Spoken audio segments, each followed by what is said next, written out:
নমস্কাৰ, মই ৰঞ্জন চৌধুৰী। আমি যোৱা 12টা বছৰ দেখিছোঁ যে আমাৰ মানে সেই কুৰবানী জানে, এইটো মুছলমান ধৰ্মৰ এটা কথা আছে, নিয়ম আছে, কিবা কিবি। তেওঁ প্ৰতি বছৰটো ঈদ আহে যাব, এই কুৰবানীৰ প্ৰসংগ যোনটো আছে, গৌ মাংসৰ প্ৰসংগটো আমি দেখিছোঁ যোৱা 12 বছৰ যথেষ্ট গুৰুত্ব পাইছে। এইটো পাবই, কাৰণ এইটোক লৈ যিমান বেছি চৰ্চা হ'ব সিমান বেছি পলাৰাইজেশ্যন হ'ব, আৰু সেইমতে আমি বিজেপিক জিকাবলৈ সহযোগিতা কৰে। এতিয়া মূল কথালৈ আহোঁ যে এই যে কুৰবানী মানে গাহৰিক দিব না গৰুক দিব না ভৈঁসক দিব না কাক দিব, এইটো আমাৰ ছাবজেক্ট নহয়তো। যোৱা 12টা বছৰ কি আশ্বাসত দি আহিছিল, আৰু যোৱা 12টা বছৰ আমি কি দেখিলোঁ যে আমাক কুৰবানী দিয়া হৈছে, এতিয়া লেটেষ্ট যোনটো ঘটনা সেইটো লৈ মই খুব চুটিকৈ এটা বস্তু ক'ব বিচাৰিছোঁ। ভিডিঅ' শেষলৈকে শুনিব, লাইক, শ্বেয়াৰ আৰু কমেণ্টছটো কৰিব, ছাবস্ক্ৰাইবো কৰিব। কথাটো হ'ল যে ৱৰ্ল্ডত 180 কাণ্ট্ৰিজ যে আছে, তাৰ যে আপোনাৰ প্ৰেছ ফ্ৰীডমৰ যিটো ইণ্ডেক্স, প্ৰেছ ফ্ৰীডমৰ ইণ্ডেক্সত নৰৱে তাত গৈছে। আৰু য'ত ভাৰতবৰ্ষত কোৱা হয় যে মাদাৰ অফ ডেমক্ৰেচি, ভাৰমেগায়া, আৰু মোদীতো নিজে নিজৰ মাক লৈ যোৱা 12টা বছৰ আমি দেখিলোঁ যে কি ধৰণে ড্ৰামা কৰিলে। আপুনি মাক দেখিছে, মোদীৰ বাপেকক কেতিয়াবা দেখিছে নেকি? বা মোদীৰ পৰিয়ালৰ কোনো অনুষ্ঠানত, আদানী আম্বানীৰ পৰিয়ালৰ অনুষ্ঠানত পাব, কিন্তু তেওঁলোকৰ পৰিয়ালৰ অনুষ্ঠানত কেতিয়াবা পাইছে নেকি মোদীক? পোৱা নাই আৰু নাপায়। এতিয়া কুৰবানীটো আমাক দিয়া হ'লেই অলৰেডি। তাত যোনটো প্ৰেছ ফ্ৰীডমৰ কথা কৈছোঁ, তাত তেওঁলোকে আছে ৱৰ্ল্ডৰ 1 নম্বৰত। আপুনি একদম পূৰা আজাদ, আৰু ইয়াত কোনো ধৰণৰ কোনো কথাই নাই। আৰু ইণ্ডিয়া হ'লগৈ আউট অফ 180 কাণ্ট্ৰিজ 157 বিশ্বগুৰুৰ, গম পাইছে নহয়? তো আমাৰ যিবিলাক ইয়াত ইণ্ডিয়াত যিবিলাক আছে, এইবিলাকতো কোনোবাই চামচা হ'ব সাংবাদিক, কোনোবাই চামচি হ'ব। চামচা চামচি দুটাই আছে, সেইটো আমি অসমতো দেখা পাইছোঁ, সেইটো লৈ আৰু বিস্তৃত নকওঁ। তো তাত এই যে ড্ৰামা চামা যে কৰি থাকে, এইবিলাক লৈতো নকওঁ।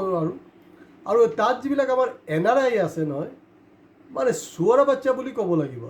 আৰু কি মুখত ইয়াতকৈ বেয়া কথা ওলায়। তাত গৈ দেখা গৈছে প্ৰধানমন্ত্ৰী মা দুৰ্গাতকৈও ওপৰত, মা দুৰ্গাৰ ৰূপত ধাৰণ কৰি NRI কেইটা, হাৰামী কেইটাই তাত পূজা অৰ্চনা কৰি আছে। আৰু যদি ইণ্ডিয়া ইমানেই বিশ্বগুৰু হৈছে, তো তাহাঁতিতো নৰৱে, আমেৰিকা, বেলেগ বেলেগ কাণ্ট্ৰিত কেলে আছ? গুচি আহিব লাগে ইণ্ডিয়াত যোগদান দিব লাগে।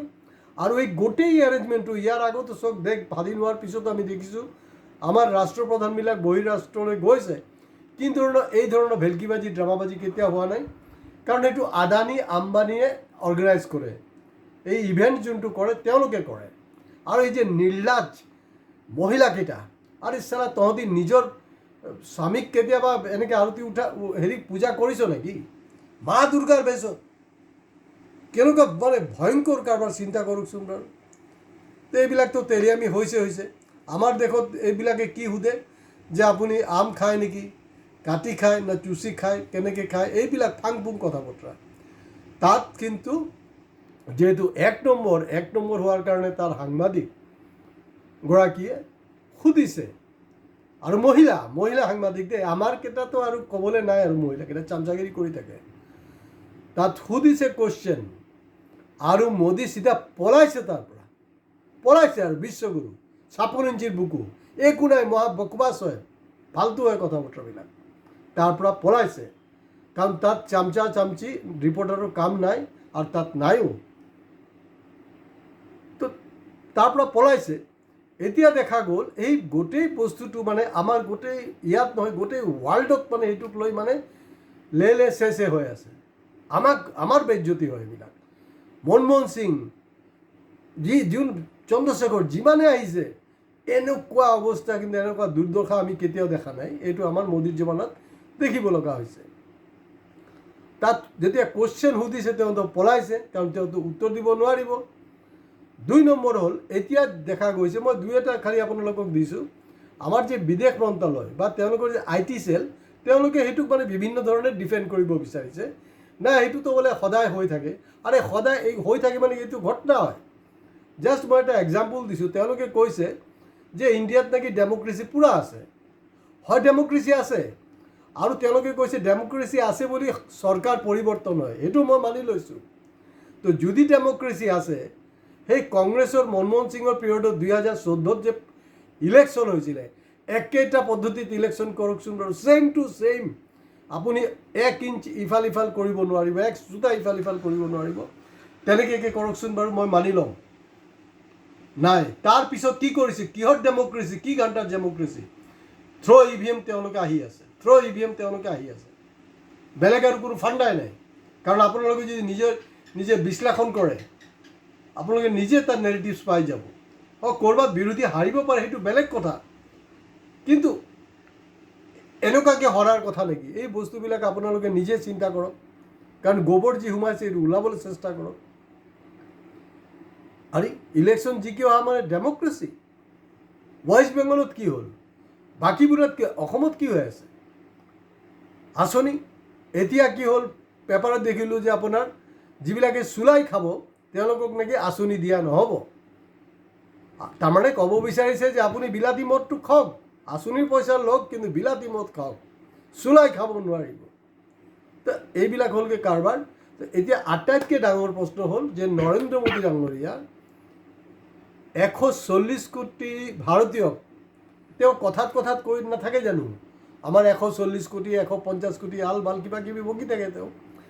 140 কোটি ভাৰতীয়ক কিন্তু অলৰেডি ট্ৰাম্পৰ ওচৰত, মই বহু ভিডিঅ'ত মই কৈ আছিলোঁ, আপোনালোকে ছাবস্ক্ৰাইব যদি কোনোবাই কৰা নাই কৰক, যে ট্ৰাম্পৰ ওচৰত মোদীৰ ট্ৰাম্প কাৰ্ডটো আছে, চব ট্ৰাম্প কাৰ্ড আছে তেওঁৰ ওচৰত। তেওঁ তাত জানে আপোনালোকে যে এই যে আদানী গ্ৰুপ আছে, আদানী গ্ৰুপৰ যোনটো কেছ হৈ আছিলে, তাত দেখুওৱা হৈছে যেন আমি আদানীয়ে ইমান লাখ কোটি টকা মানে তাত ইনভেষ্ট কৰিছে। এইটো লাখ কোটি টকা ইনভেষ্টমেণ্ট নহয়, এইটো ঘোষ, এইটো ঘোষ দিয়া হৈছে। ঘোষৰ বিনিময়ত তাৰ কেছ যোনটো আছে সেইটোক ছেটেল কৰা হ'ল, আৰু গোটেই ভাৰতবৰ্ষক কিন্তু বন্ধকত থৈ দিয়া হৈছে। তো গতিকে আমি খুব কেটাগৰিকেলি ক'ব পাৰোঁ 140 কোটি ভাৰতীয়ক কিন্তু যে কুৰবানী দিয়াৰ কামটো আজি কপতি কোনো দেশৰ প্ৰধানমন্ত্ৰী, আমাৰ দেশৰ নহয়, কোনো দেশৰ প্ৰধানমন্ত্ৰী এই কাৰবাৰটো কৰা নাই। কাৰণ প্ৰতিটা দেশৰ প্ৰধানমন্ত্ৰী কিন্তু নিজৰ দেশৰ ইণ্টাৰেষ্টটোৱে ফাৰ্ষ্ট দেখে, কিন্তু তেওঁ আদানী আম্বানীৰ ইণ্টাৰেষ্টটো তেওঁ ফাৰ্ষ্ট দেখিব। তো গতিকে এই যে মূল্যবৃদ্ধি, এই যে আপোনাৰ পেট্ৰলিয়াম জাতীয় সামগ্ৰীৰ যে বয় বস্তু বাঢ়িছে, আৰু যে অত্যাচাৰ হ'ব আমাৰ ওপৰত, সেইটোৰ কাৰণে কিন্তু ৰাহুল গান্ধী, নেহেৰু, ইন্দিৰা গান্ধীক আপুনি গালি পাৰি লাভ নাই। সেইটো কিন্তু মোদী যিহেতু তেওঁৰ বন্ধুৰ সুৰক্ষাৰ কাৰণে কৰিছে।